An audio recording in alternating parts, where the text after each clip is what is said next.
Toby is a tram engine.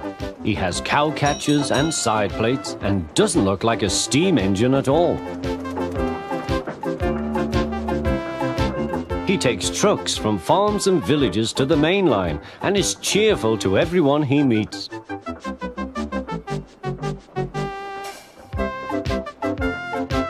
He has a coach called Henrietta, who has seen better days.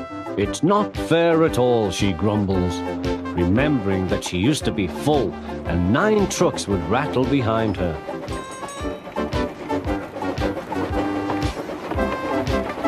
Now there are only 3 or 4, but the farms and factories send their goods mostly by lorry. Toby is always careful.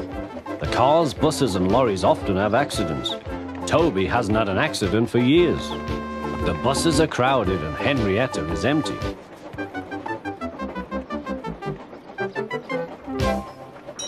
A lady and a stout gentleman stood on Toby's platform. He was, of course, the Fat Controller, but Toby didn't know this yet. "Come on, Grandfather," cried the children. "Do look at this engine." "That's a tram engine, Stephen," said the Fat Controller. "Is it electric?" asked Bridget. "Whoosh!" hissed Toby. "Shh, shh," said her brother. "You've offended him." "But trams are electric, aren't they?" "They are mostly, but this is a steam tram." "May we go in it, Grandfather? Please?" "Stop," said the Fat Controller to the guard. They all scrambled into Henrietta. "Hip, hip, hooray!" chanted Henrietta. But Toby did not sing.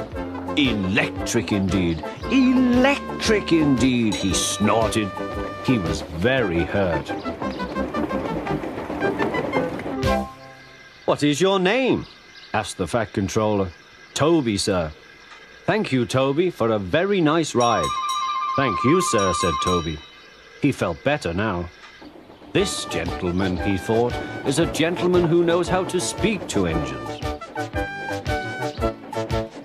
The children came every day for a fortnight. Sometimes they rode with the guard, sometimes in empty trucks. On the last day of all, the driver invited them into his cab. All were sorry when they had to go away. And the Fat Controller and his family thanked everyone. "Come again soon," replied Toby. We will," called the children. And they waved till Toby was out of sight.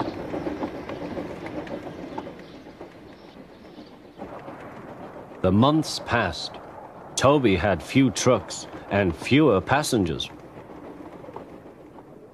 "Our last day, Toby," said his driver one morning. "The manager says we must close tomorrow." That day, everyone wanted the chance of a last ride.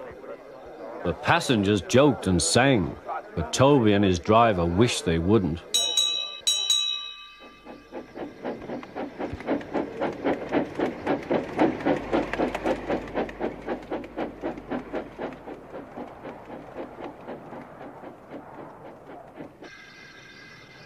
"Goodbye, Toby," said the passengers afterwards.